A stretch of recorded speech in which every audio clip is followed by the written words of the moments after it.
Top 3 Semiconductor Trends in 2023.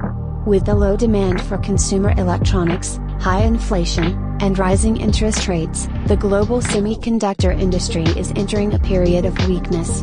Top 3 Semiconductor Trends. Consumer electronics facing low demand. In 2023, the PC and tablet market is estimated to decline 2.6%, while the smartphone market could rebound with 5.2% growth. Automotive chips fueling semiconductor growth.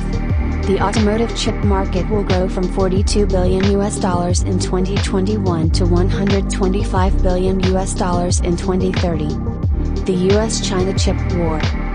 The CHIPS and Science Act, signed into law August 2022, will continuously impact the industry efficiency and its participants in 2023.